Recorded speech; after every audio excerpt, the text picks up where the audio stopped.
This Week in Agribusiness, serving America's most essential industry, is brought to you by Case IH. Coming up on This Week in Agribusiness, America's ethanol industry looks for growth in Central America. Hello, everyone. Thanks for joining us here for This Week in Agribusiness. I'm Mike Pearson in the studio this week. Industries of all kinds are always looking to find new markets, and ethanol is no exception. Central America looks like it could be quite a market for ethanol exports, and the American Coalition for Ethanol recently hosted industry leaders on a tour in South Dakota. Ron Lamberti, the Chief Marketing Officer with ACE, joins us now. Ron, fill us in. What all countries were interested in doing more business with ethanol? Well, our group was Guatemala, Costa Rica, and Panama. Both businesses and some, appointed officials, ministries of like mining and energy and agriculture and environment.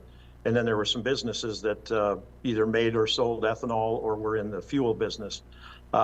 We had Latin America. There were Latin American delegations all over the United States with various groups, but that was our group.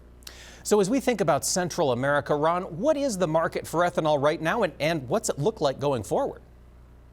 Well, I mean, we've got the three countries that came with us. They were all moving to either a 5% or 10% ethanol standard within the next year or two. I think 2025 is their target date. They're probably 100 to 150 million gallons between those three countries. Guatemala currently has 65 million gallons of ethanol production, but they export all of it. And so there's that potential, but that and the rest of even South America, I think, you were talking about a fairly substantial market there. Plus, if Guatemala starts using their own ethanol, then that becomes ethanol they can't export. So it's an export market that we can probably get into with U.S. providers. So as you're trying to showcase the American ethanol industry to buyers like this, Ron, what all did you take them to see when they were up here? Well, we took them to a farm, and we took them to one that's done a lot of the sustainability practices, so that was a good thing. From the farm, we went to an ethanol plant. We went to a station. The next day, we went to a pipeline terminal, and then another ethanol plant and POET headquarters, and another convenience store. One was an older one was a newer one, so that they could see that infrastructure, because that's what we want them to see, is that we want them to see that this stuff is a lot like what they've got. I mean, most of these countries have the same fueling infrastructure we have, and yet they're battling these negatives like we've heard over all the years, that it's going to destroy things. You need all brand new equipment, all that sort of stuff. So it was good to let them see that this is working and it's been in place for a long time, so they can go back and have confidence and move forward with their conversions. Ron, you mentioned some of the misconceptions that are out there for the industry. I understand ACE has a new website. Folks can get clarification on some of those issues with ethanol. Is that right? Yeah, we have it's our same old website, but we've updated it. It's a lot better, a lot easier to get around. It's www.ethanol.org. Ethanol.org, folks, check that out. Ron Lamberti, Chief Marketing Officer with the American Coalition for Ethanol. Well, it's time to go in the cab with Pioneer for another harvest check-in. This week, we're going to Northeast Iowa, Winthrop, to the home of Randy Francis. Randy joins us now. We appreciate you taking the time to talk with us. Hey, thank you. Appreciate it. If you would, tell us a little bit about your farm operation up there outside Winthrop. Yep, it's a diversified corn and soybean and hog operation here in Northeast Iowa. Family operation with a partner, another business partner in the operation. We raise corn, soybeans, and hogs. We market our hogs and raise them ourselves. It's a diversified farm where we mix the feed right on the farm here. We're bringing dried distillers from the ethanol plant and soybean meal from the processor. And we're hauling our pigs to Tyson and Waterloo, Iowa. With all the pigs on the farm, I imagine you've got some corn on corn ground. Is that right? Yeah, corn on corn is really vital to our operation. We utilize beans as a rotational crop, but then, raising good quality corn for a good quality pork product is our number one concern. So utilizing that corn on corn acres is really important to us. When you've got corn on corn ground in your neck of the woods, are rootworm a concern? Yeah, rootworm is a big issue for our farm and our operation. Back when I started farming in 2013, corn rootworm was really handled by the traits on the seed genetics side.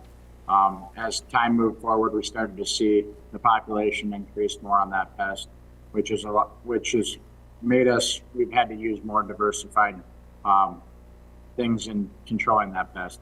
So now we're doing fungicide application, and with that fungicide application, we're doing an insecticide pass. Along with that, we're doing a granular insecticide on the planter pass to help control the pest. So you've been changing your management practice, it sounds like. Have you also adapted some new seed technology? Oh, yes. This year we had the opportunity to use Diversified seed from Pioneer. That's been a great thing for us in our operation, just giving us another tool in the box as we go forward here, along with our other applications of granular, beetle bombing, insecticide. Having that trade on that seed and knowing that we have more control to control the next generation of pests in the future is a good thing for our operation. Randy, can you give us an indication as to how the Vorseed Enlist from Pioneer performed this year? Yeah, it's been really good. It stayed green really well through the season. The control of the rootworm population, we put a trial when I was planting it. I had a strip there without the Vorseed product, and we put beetle traps in both sides of it, and we felt like it really helped control the population in the field. And then harvesting has been really good. It's been a really good product. You know, it's running right with existing products, and we haven't seen any disadvantage to the product at this time. So we're really excited about the future of the Vorseed. All right, Randy. Well, thank you so much for taking the time to talk with us, and we wish you luck getting the rest of harvest completed up there on the farm. I appreciate it. Thank you very much. And thank you for joining us in the cab with Pioneer. There has never been a better time to upgrade your combine, tractor, and grain cart tires. Save up to $300 per tire when you buy 2 or more eligible Firestone Ag radial tires this fall. Visit firestoneag.com for more details. Now it's time to talk markets. Joining us this week is Jim McCormick of agmarket.net. Jim, thanks for talking with us. Hey, thanks for having me on. Harvest, of course, is ongoing across the Corn Belt. Let's get your thoughts here on this corn market. We can't seem to breach that $5 mark again, Jim. Could it come back our way? I think it could. It's going to take a little bit of time. As you said, harvest is still ongoing. Demand's just not there right at the moment. That's probably the biggest problem. The market wants to see that headline sale. We're not getting it. Although there are news late in the week that the Ukrainians are shutting down their grain corridor due to military activity by the Russians. That could open the door for some exports. China was a big buyer of Ukrainian corn just a few months back, around 10 to 15 Panamax full, I believe. So maybe we see some of that demand come back to us. So that would be a good sign that if we get that news that you could push it through the 5. In the near term though, Mike, when years that we seeing a growth in production, or essentially we're adding to ending stocks, there's a tendency about half the time to put the low in way late in the fall. So even though everyone's hoping that fall low is in, there's a little bit of statistics that say that may not happen. You mentioned that closing of the Ukrainian grain export humanitarian corridor. Would that have a bigger market impact on the corn market at this stage in the game, Jim, or the wheat market? It'd have a little bit of both right now. Like I said, right now the corn could be the headline because of the China purchases recently. They may have to come in, but the wheat market as well. Because the reality is when you look at the world stocks use of exportable supplies, they're down around 15-year lows. So there's not a lot there. The Ukraine's production is down, but there's still a big supplier of wheat in the world. So if they cannot get that product out, the world's going to be looking for other suppliers, and we're there, hopefully. All right, Jim, for producers who are looking at that wheat market right now, is there any other indication that bullish times could be coming back? Well, the weather in Argentina is still a problem. They're struggling with their wheat crop. They are getting a little bit better rain right now, but they're still dry. Australia's weather is dealing with La Nina as well. Our crop's looking a little bit better. We're getting some rain in the plains right now. But, like I said, the supplies are tight. We saw China buying a couple boatloads earlier this fall. We saw rumors different times in the last couple weeks of China wanting to price in some more soft red winter wheat. So, like I said, we are getting close value-wise where it's worth importers to buy our wheat. So if they come in, that should be supportive. You mentioned the weather down in Argentina continuing to stay dry. We're watching that continent get their soybeans in the ground. Jim, the bean market here, what are we seeing out of South America right now? We're kind of seeing a mixed bag. I mean, if you look at northern Brazil, that's where they're trying to plant right now. They are dry, but they are getting rain. Southern Brazil is getting way too much rain. Argentina has been dry, but it is starting to get more rain. So their product, their potential is improving, but it's a far done deal. So if their crop would shrink back, it would be very bullish because our ending stocks are so tight. the world is counting on South America to essentially fill the void. So if they can't produce, the market should respond positively.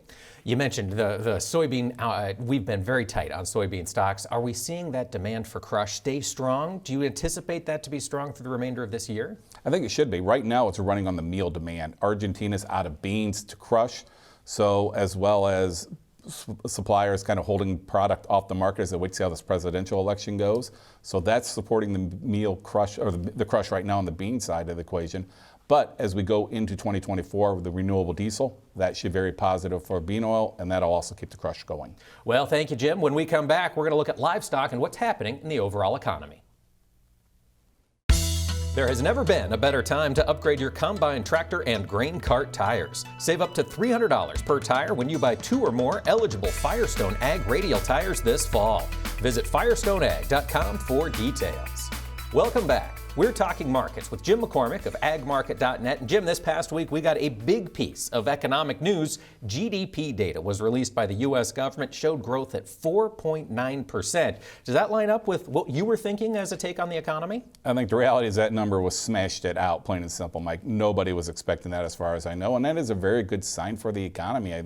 It shows that the consumer is still out there spending. The consumer is the backbone of the American economy. So, if the consumer spending, that bleeds into everything. Grain prices, meat prices, retail prices going to holidays. So it's a very good sign for the economy, at least near term. You mentioned meat prices, Jim. We have seen meat prices, especially on the beef side, be elevated all summer long, touching record levels. Backing off a little bit recently. Cattle on Feed report last week. Anything surprising for the industry? Well, it was definitely viewed bearish, and I think it caught a few people flat-footed. The funds had been long quite a bit of cattle. I think they kind of got caught in a little bit of a washout here. But, with this GDP number, the supply is still very, very tight, and that is the reality. And it's only going to get tighter if we try to essentially expand the supply. It's going to contract as we take animals off the herd to expand it. So I think you've got to be a little bit optimistic that this market will at least try to fill the gaps it left when it moved lower here earlier this week. And those gaps, that would be in the mid-190s range for most of those live cattle contracts, right? That's before correct. They pulled back? That's correct. Now, the real question a lot of people are going to ask is, can it get over 200? That's the million-dollar question. I think when you look at the supply numbers down the line, I think you can argue, like I said, if we start to essentially expand the supply by essentially contracting the herd, long term you can see it go up. It's still going to come down to the consumer. We do know the consumer is getting a little bit stretched. Credit card debt is racking up. Student loans are starting back up, but like I said, that GDP number shows they're not letting up, and that should be a very good sign for the the winter holiday season. Jim, one of the concerns we've seen with regard to inflation and higher prices to consumers has been elevated oil prices. We've recently seen crude oil go on a bit of a rally. Are you concerned there could be more spikes on the fuel price ahead? I think you got to be concerned about it. I mean, with what's going on in the Middle East, they're a big producer of oil. If Iran would get involved in it, you could see possibility of grain or oil not coming out of that country. And there's actually quite a bit of oil does come out of Iran right now. That would, I believe, spike the energy market. Now, that may be viewed bullishly near term. Energy market tends to be the canary in the coal mine for commodities. If energy goes up, the ethanol demand will help the corn, renewable diesel demand will help the beans, bean oil per se. But the reality is if it's too long, up there too high, you're going to essentially probably slow down the economy, and that might put us into recession everyone's fearful we could eventually go into. Jim, the other concern I've got with a 4.9% rate of growth, does it look like the Fed's going to keep interest rates elevated? Right now, I think you got to say they've got to. I mean, it was great for the economy. If you're the Fed, you kind of got to be a little bit frustrated with it right now because what they're trying to do, obviously, is raise the interest rates so that should slow down the economy. And the economy is not slowing down. It's actually accelerating, which is pretty amazing. So, yeah, this would say, I think, at best, you're looking at a pause in rates and probably a pause at a long time. If you're looking for a cut in rates, I don't see that anytime soon. All right, those costs are going to stay high at the banking level. Jim McCormick of agmarket.net, thank you so much for joining us this week. Thanks for having me. Colby Ag Tech is brought to you by Copperhead Ag Products. Visit copperheadag.com for more information. We see more and more farmers each year adding drones to their fleet, but for some of us, it can be a little daunting to get started. Chad Colby has some advice.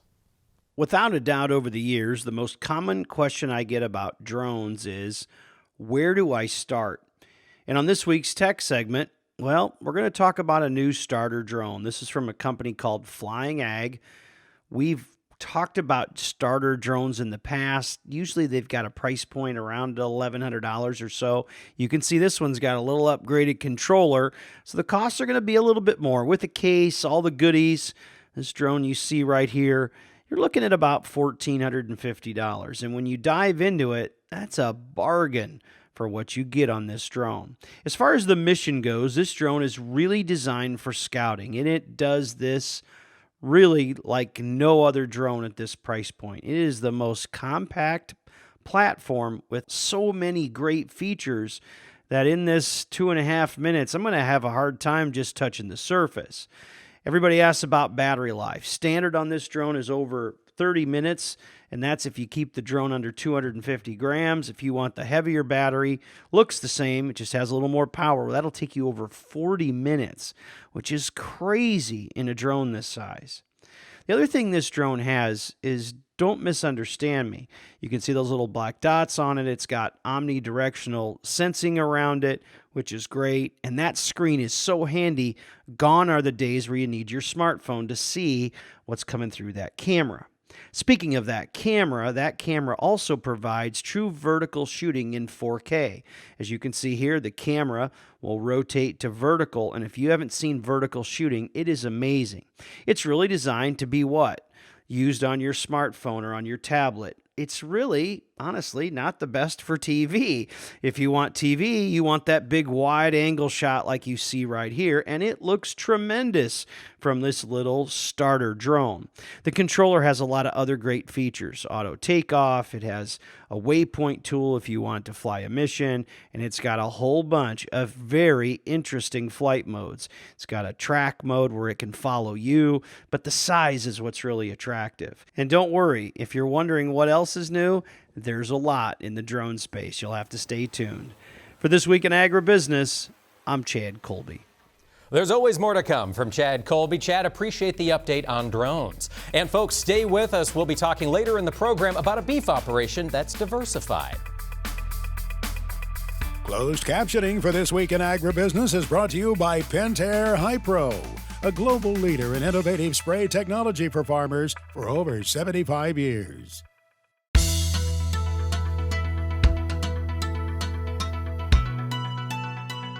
Welcome back to This Week in Agribusiness. Over the past year, we have spent a lot of time talking about the cattle industry. Historically tight supplies across the country for beef producers have driven that market much higher. In fact, pushed it into record territory earlier this year.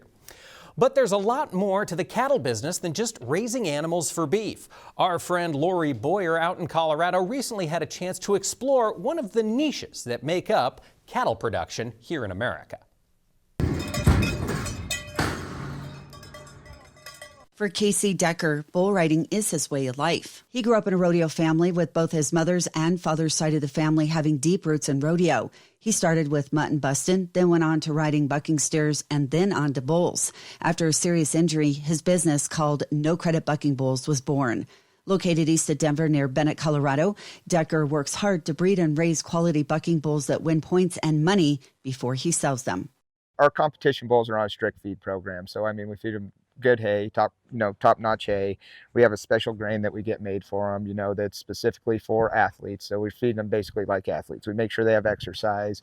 We try and work with them as much as we can through the buck and shoots in the arena just to keep them muscled up so they aren't getting chubby, so they're getting muscle, So we do as much as we can with these animals to keep them in shape and to keep it to where they're ready to compete because basically they are athletes. Not only does Decker work with young and futurity bulls, he also works with amateur bull riders. The big thing about it is we got to try and make it to where we can help these kids along as much as we can. That way we can help grow the sport, and we just aren't making it to where we're producing bulls and no bull riders. After teaching bulls to buck first with a dummy, then with a rider, Decker hauls his bulls all over the U.S. competing in various events, in addition to hosting his own bull riding events. For more information and to keep up to date on the bulls and upcoming events, log on to Decker's Facebook page by doing a search for No Credit Bucking Bulls.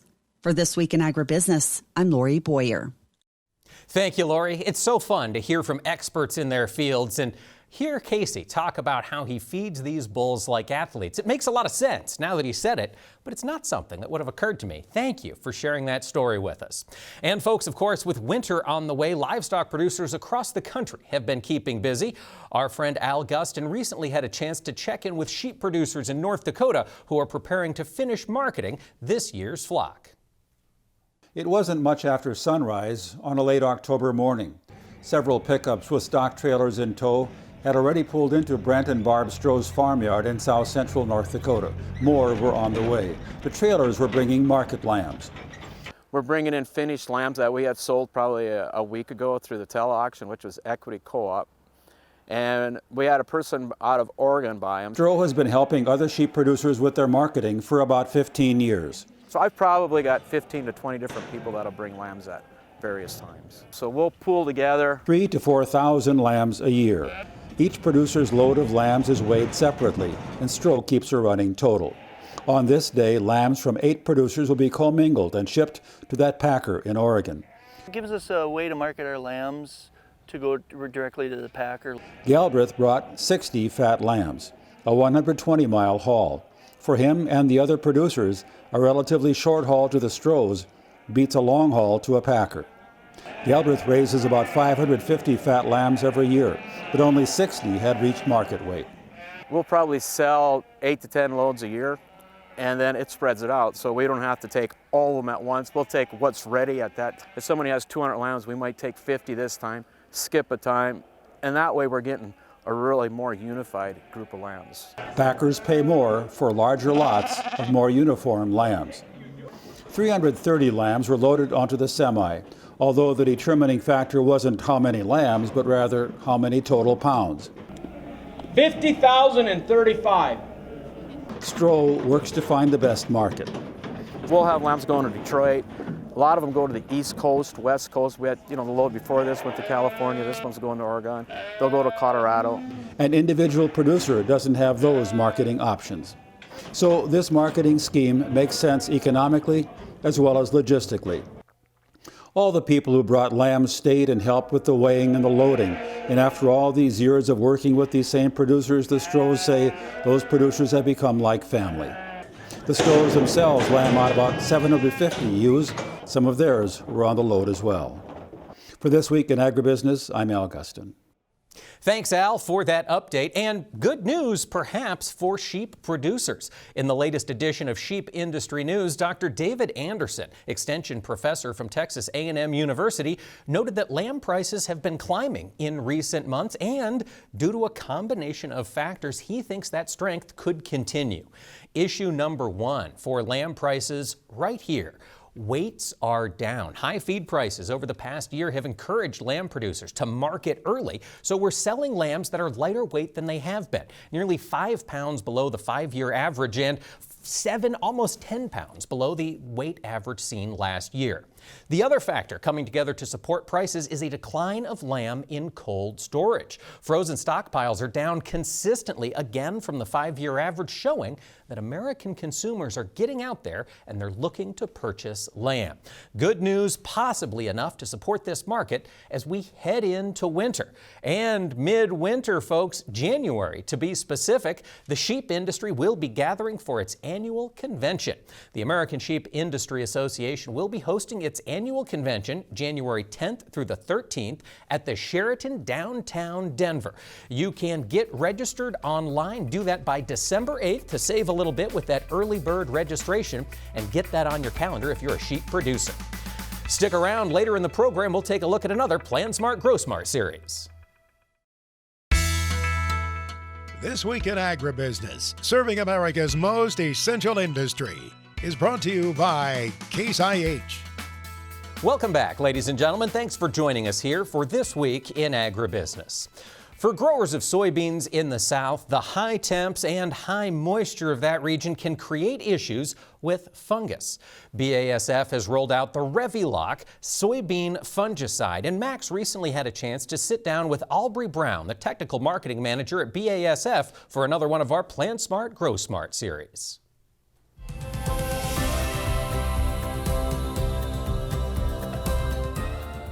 Talk to me about Reviloc and what that means to growers now. Reviloc is BASF's newest fungicide innovation. Reviloc fungicide is a combination of a group 3 active ingredient and a group 7 active ingredient. These 2 active ingredients are BASF's newest fungicide AIs, and we're combining them and formulating them to generate Reviloc fungicide. What are some of the diseases that you're talking about that growers in the South need to be treating, and what kinds of damages can occur if they don't treat those diseases in soybeans? This is an important question because of the fact that disease onset can vary quite significantly with the environment. And in the South, you have heavier disease pressure because of environmental factors such as rainfall and humidity. And then also you have that tropical climate that's pushing up from the Gulf of Mexico. An important disease is Cercospora leaf blight. That's very specific to the South. It's a seed-borne disease that's associated with the name purple seed stain. And this disease is actually becoming more and more important because of the soybean varieties that are commercially available right now. In the past, frog eye leaf spot in the southern geography used to be really important, but we have begun to realize that the varieties that are commercially available in the deep South, like Louisiana and Arkansas, those varieties have more tolerance to frog eye leaf spot. As we move up into the Tennessee area of our soybean growing region, frog eye leaf spot and Septoria brown spot are still important diseases. But depending on where you're at and in your particular farm, the most important yield limiting disease is going to vary. So it's important for you as a grower to work with your BASF representative to understand, okay, what's my yield limiting factor and what's the best solution for me? Reviloc fungicide has the features and benefits of rain fastness, outstanding residual activity, and both preventative and curative activity against diseases that are important yield limiters in the South, but have also developed resistance to older chemistries. When you take a look at the farmer advice, when they ask you about what fungicide tools to use, what do you tell them? What kind of guidance do you give them in that part of the country in soybeans? BASF has formulated Reviloc to be the fungicide for the South. It is offering key features and benefits that will allow it not only to mitigate disease pressure, but have the ability to provide growers with reassurances that their yield is protected at the end of the season. Thank you, Max. And folks, if you want to see all the videos in the Plant Smart, Grow Smart series, visit the website, plantsmartgrowsmart.com. Greg Solier now brings us his farm weather forecast for the week ahead, presented by Pivot Bio Proven 40. Predictable, productive, weatherproof. Turn to a better nitrogen. Turn to Pivot Bio Proven 40. Learn more at pivotbio.com.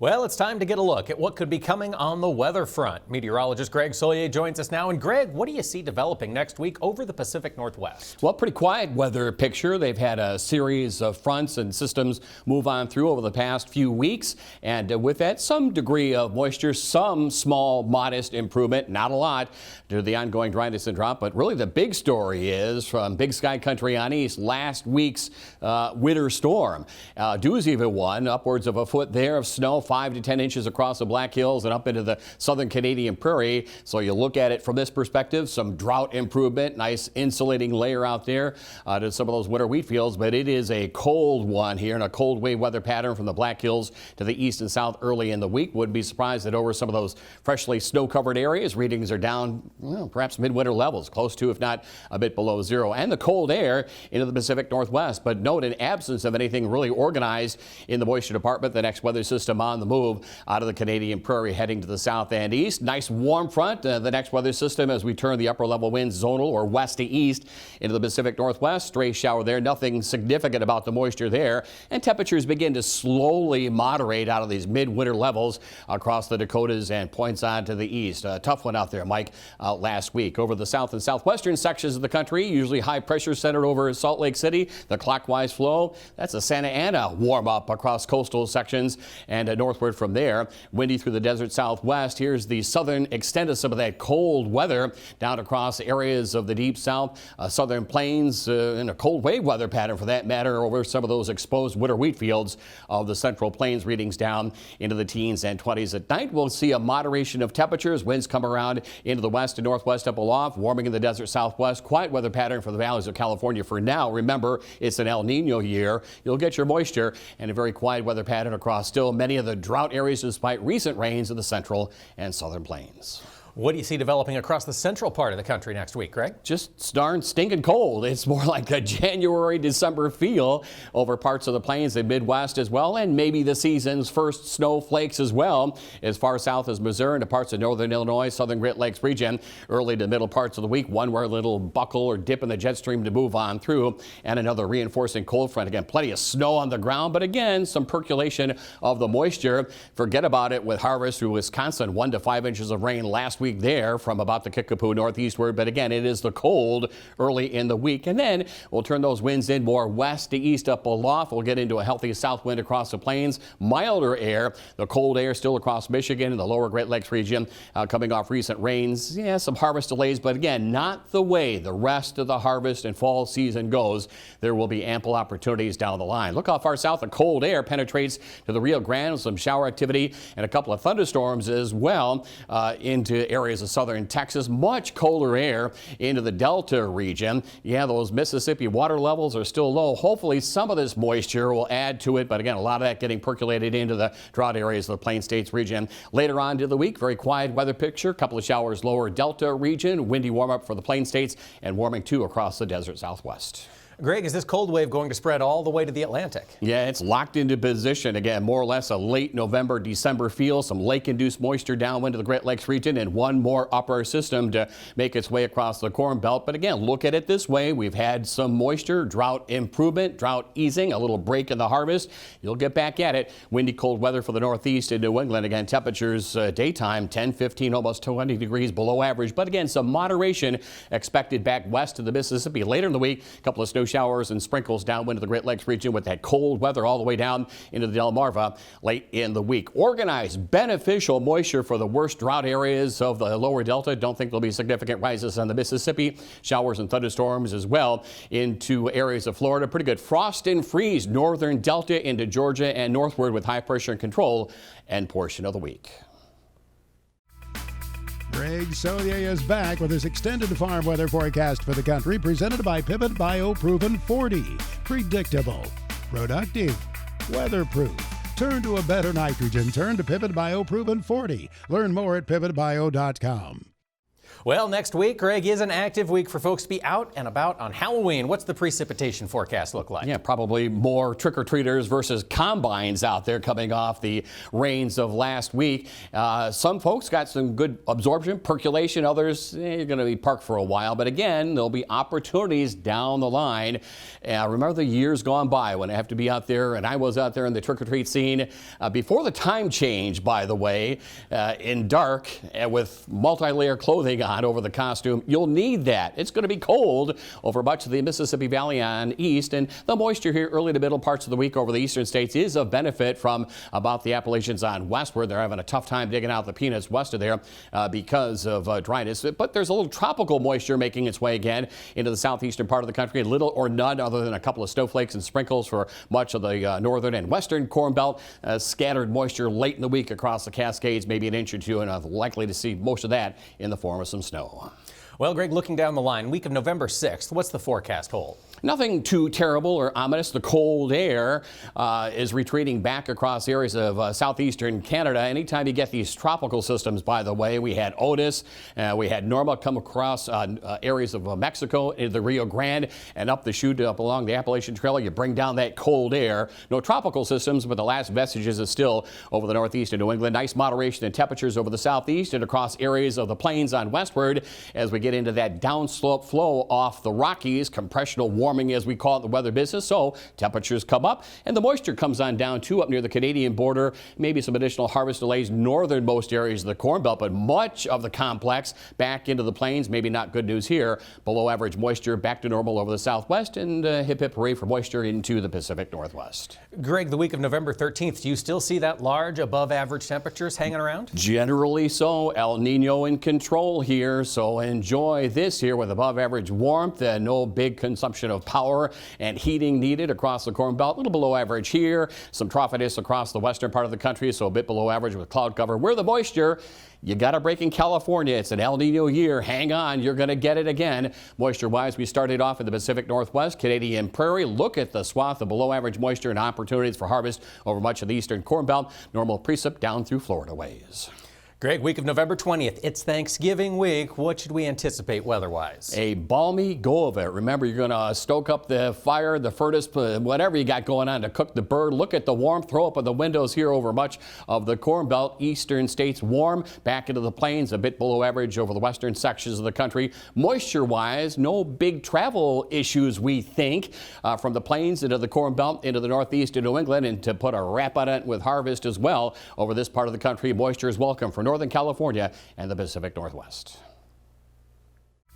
Next on This Week in Agribusiness, it's Max's Tractor Shed, spotlighting another great American tractor.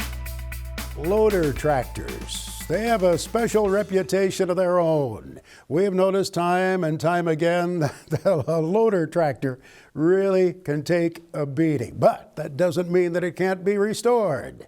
We'll show you one at Max's Tractor Shed, brought to you by the folks at Mystic Lubricants. Mystic Lubricants producers are made to make it last.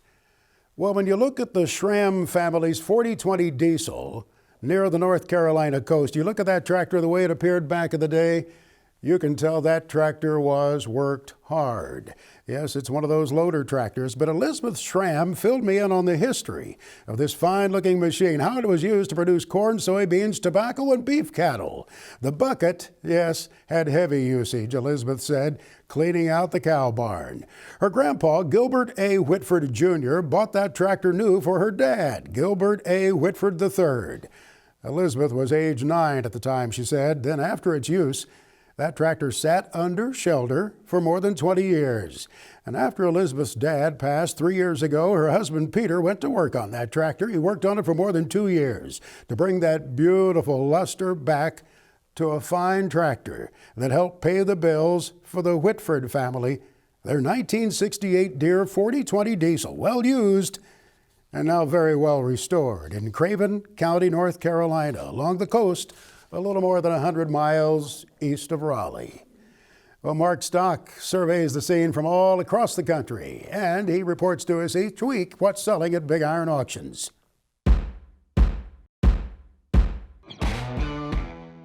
Hi, Max. Classic and collector cars always seem to draw a crowd, and on October the 30th, an outstanding lineup of classic and collector cars will sell online on BigIron.com. From pickups, Cadillacs, Roadrunners, Mustang Mach 1s, and everything in between, you'll find what you're looking for on this unbelievable sale. On Halloween, October the 31st, Hudson John Deere Dealer Auction, locations in Tennessee, Indiana, Michigan, and Kentucky, will sell 152 late model John Deere tractors, combine sprayers, and so much more. Most items have warranty. Shohan Cattle out of O'Neill, Nebraska, will sell a 2008 Komatsu WA320 5L wheel loader with a grapple fork, a 1987 Kenworth T800 tri-axle grain truck, and many more items. On November the 2nd, Robert Sweedler is retiring. He lives by Elwood, Illinois. 30 high-quality items: John Deere 9560 STS Combine, John Deere 1790 Series Planter, some really nice international day cab semi-truck tractors. Max, Big Iron, and Sullivan Auctioneers will have 155 different auctions in the next 60 days. You'll find over 25,000 pieces of machinery, all being represented by the owner and selling with no reserve. Check it out at BigIron.com.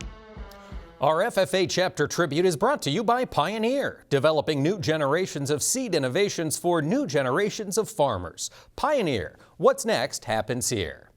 And we love to meet that next generation of America's agricultural leaders. And this week, we're talking with Caden Sixbury. He serves as the Indiana State FFA Treasurer. Caden, thank you so much for talking to us. Absolutely. It's a pleasure to be here. Let's start with your background. Caden, what was it that made you want to be a part of FFA? So this is a really good question. I mean, I started out as your non-traditional ag kid, as a lot of FFAers do. And my brother had joined FFA, and I thought, you know, I'll give this a try too. And I took my non-traditional ag background of being in a rural environment with several animals like chickens and dogs. That was actually my SAEs. I bred and raised German Shepherds. And we also had a small garden, but I really didn't think I was a farmer. But I did enjoy getting involved in FFA. And you did get involved, and I understand you took part in some leadership opportunities as a chapter member. What did you get out of that? Yeah, so as a chapter member, my advisors really pushed me to get involved with the leadership roles in the chapter and also the leadership of development events. And that made me really a lot more comfortable talking in front of others and being able to trust in my own abilities to develop meaningful conversations with others. And so you've been able to take that confidence, turned it into the treasurership for the Indiana State FFA. Caden, let me ask you, what are the duties of the treasurer at the organization? So Indiana FFA is really great at spreading the responsibilities throughout the offices that we hold. However, the treasurer, along with one of the other state officers, so me and Mr. Connor Kiesler, share the duties of the treasurer. And we manage the work fund, so the fund that supports the state officers' food, whatever we need for our house since we all live together, and whatever we need to do for like a team function to make sure we're building our team up. Fantastic, keeping everybody working together. And long-term, Caden, what do your future plans have? So in the future, I plan to go to Kentucky Mountain Bible College for youth ministry, and I want to still stay involved in agriculture. So right now, I think that looks like getting involved in my community and even maybe coaching some local CDE judging teams. There's a lot of ways to stay involved in agriculture, that's for sure. Caden Sixbury, thank you so much for joining us this week. Thank you so much for having me.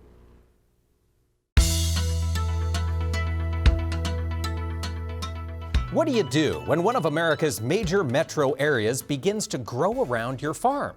Well, it's a different answer for every family, but for one Missouri cattle and hog producing family, the answer was, well, you sell to the people in the cities. I had a chance to catch up with Bill McLaren of Crooked Creek Beef recently.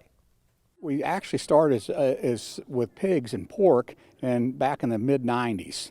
And we looked and thought that the future was because of where we were located.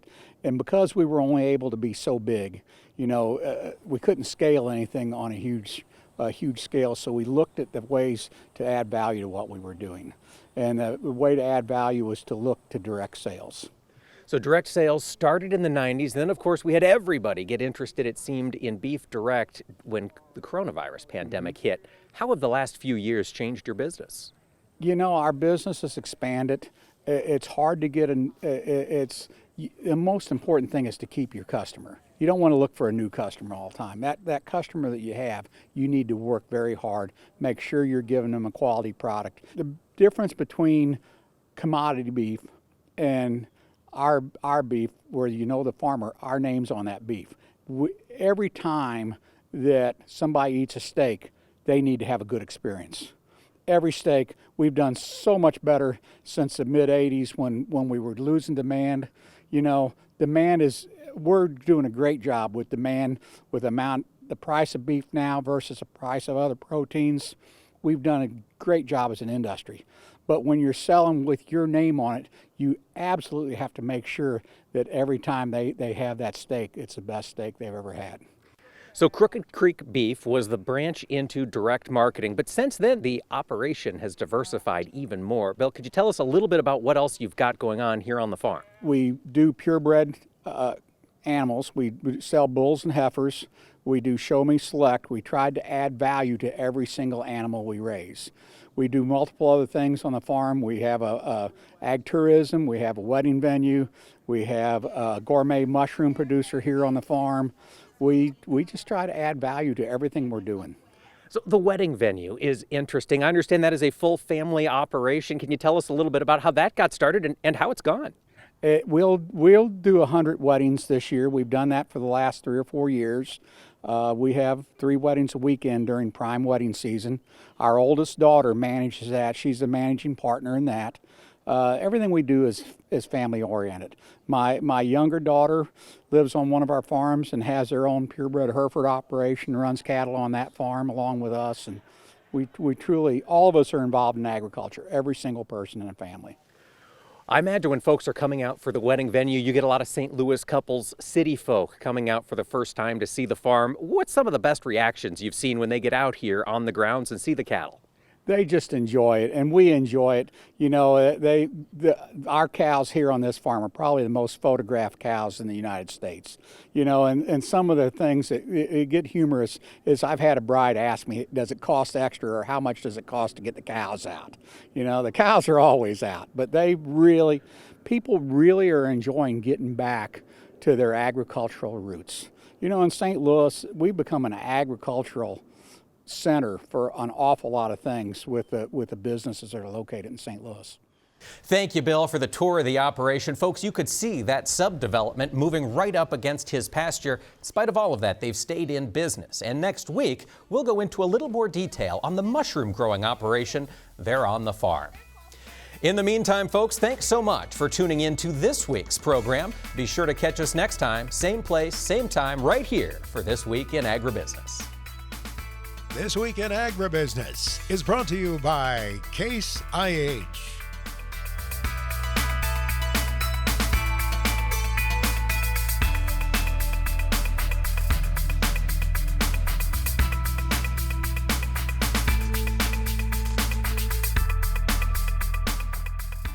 This Week in Agribusiness is produced by Omax Communication in association with 22 Creative Group.